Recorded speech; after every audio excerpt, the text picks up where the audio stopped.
আসসালামু আলাইকুম। Welcome to another new video. আজকে হচ্ছে ঈদের দিন। তো সকালে ফজরের নামাজ পড়ে আমি ছাদে গিয়েছিলাম। এত সুন্দর একটা সকাল ছিল যা বলার বাইরে। এত সুন্দর পাখির আওয়াজ, নেচার আওয়াজটা এত ভালো লাগছিল আর এত সুন্দর ঠান্ডা ছিল যা বলার মতো না।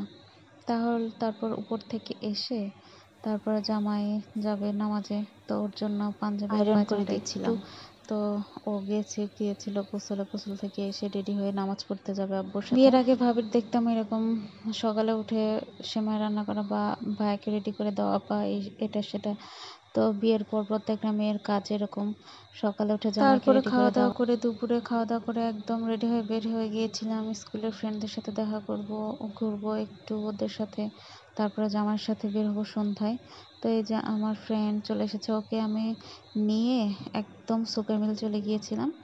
ওখানে আমাদের আরও অনেক ফ্রেন্ড ওয়েট করছিল, আমাদের একটু দেরি হয়ে গিয়েছিল। আসলে আমি একদম রেডি হয়ে শ্বশুরবাসা থেকে একদম ডাইরেক্ট রিক্সা নিয়ে নীলাকে উঠায় নিয়ে আমরা সুগার মিলের উদ্দেশ্যে চলে যাই।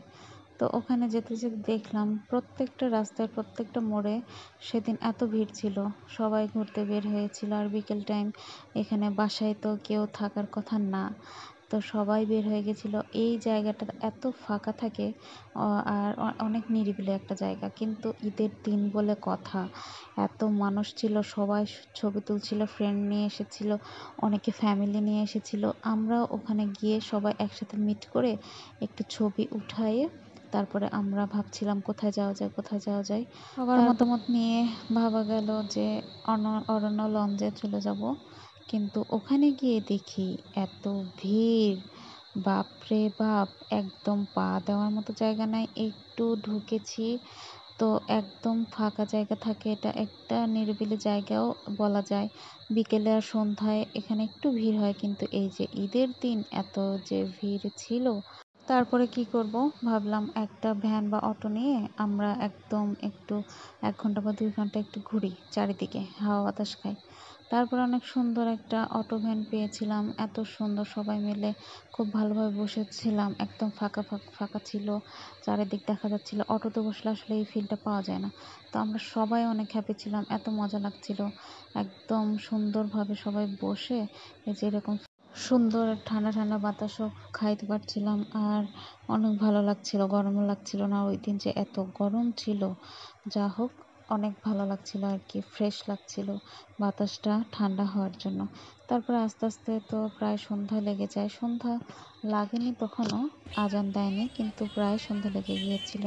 তো সবাই মিলে আড্ডা দিতে দিতে গল্প করতে করতে প্রায় আমরা 1 ঘন্টা ঘুরেছি এভাবে। এটাই ছিল বেস্ট। রেস্টুরেন্টে বসলে তো বসে থেকেই জাস্ট একটা ঘরের মধ্যে যেরকম লাগে ওই রকমই বসে থেকে কাটিয়ে যাওয়ার মতো আসলে হইতো। কিন্তু এই যে ভ্যানে করে ঘুরেছি, এটার মতো সুন্দর ফিলিংস আর ছিল না। আসলে মেয়েদের ঘোরাঘুরি এরকমই, মেয়েরা তো খুব দূরে যেতে পারে না, তো আর কি করার। চাঁদটা উঠেছিল আকাশে, তো আমার তো ক্যামেরা খুব একটা ভালো না, এর জন্য দেখা যাচ্ছিল না। এত সুন্দর লাগছিল চাঁদটা, যা বলার মতো না। আমি ওটা চাঁদটা একটু ক্যাপচার করতে চাচ্ছিলাম, সেটা হচ্ছিল না। ঈদের দিন আসলে কোথাও বসার মতো দাঁড়ানোর মতো জায়গা থাকে না, এভাবে ঘুরলেই আসলে ভালোই লাগে। কারণ যেখানে যাচ্ছিলাম সেখানে শুধু ভিড় আর ভিড়, এত ভিড় মনে ছিল যে সব জায়গায় মেলা শুরু হয়ে গিয়েছে। তো আমরা চাচ্ছিলাম যে আমরা নিজেরা একটু কোয়ালিটি টাইম বা ফাঁকা জায়গায় ভালো সময় কাটাবো, কিন্তু আসলে সেইটার কোনো প্লেসই পাচ্ছিলাম না। এই যে এই রেস্টুরেন্টেও আসতে চেয়েছিলাম, কিন্তু এখানেও দেখি যে এত ভিড়। এই যে ড্রিমস, এটা হচ্ছে শহর থেকে একটু আউটসাইডে, কিন্তু এখানেও যে এত ভিড় যা বলার মতো না।